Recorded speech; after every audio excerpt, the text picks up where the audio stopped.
रात होने में अब बस कुछ ही घंटे बचे थे। होटल के कमरे में बैठकर हम चुप थे। किसी की हिम्मत नहीं पड़ रही थी कि बात करें।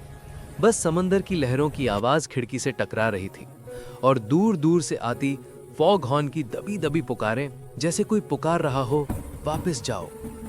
ठीक 11:45 PM पर दरवाजा जोर से खटका। हमने डरकर खोला। आरुष कपूर खड़ा था। उसके हाथ में प्रो कैमरा, टॉर्च और वायरलेस माइक।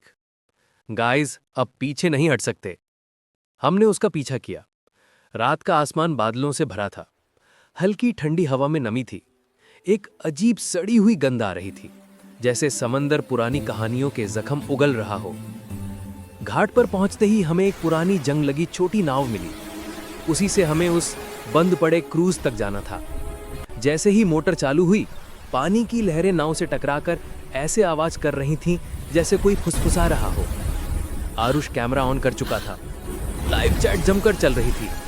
डरपोक मत बनो, वहां सच में कुछ है, हम सब देख रहे हैं।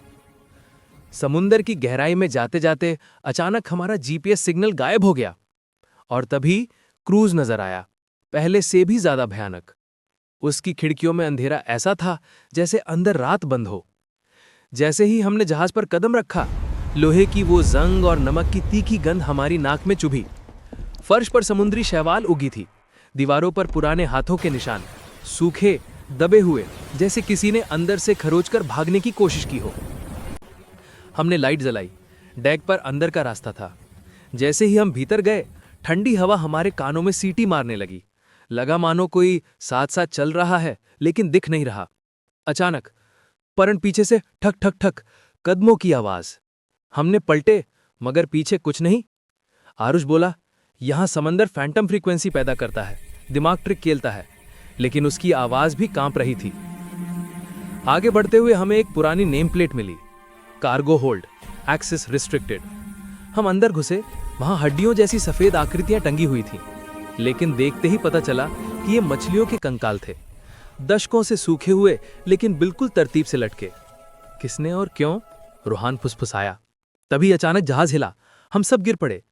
कैमरे की लाइट फ्लैश की और उसी फ्लैश में हमें एक साया दीवार के कोने में झुका दिखाई दिया। मानव आकृति, मगर अजीब तरीके से टेढ़ी।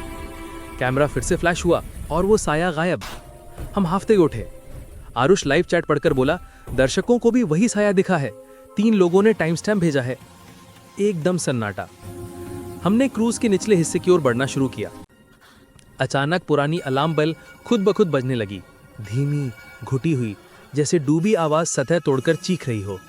और तभी हमारे बगल में खड़ा लोहे का दरवाजा कड़कर करके खुलने लगा। अंदर घुप अंधेरा। आरुष कैमरा के साथ आगे बढ़ाता है और फर्श पर ताजे पानी के निशान, जैसे किसी भारी चीज को अंदर घसीटा गया हो।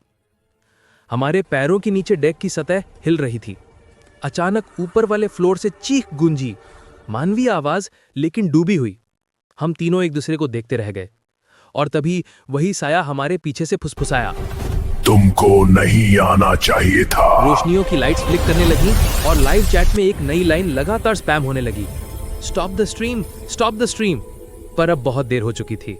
जहाज धीरे धीरे किनारे से दूर खुद ही चलने लगा। हमारी वापसी का रास्ता समंदर निगल चुका था। अब हमारे समझ में नहीं आ रहा था आगे क्या होगा।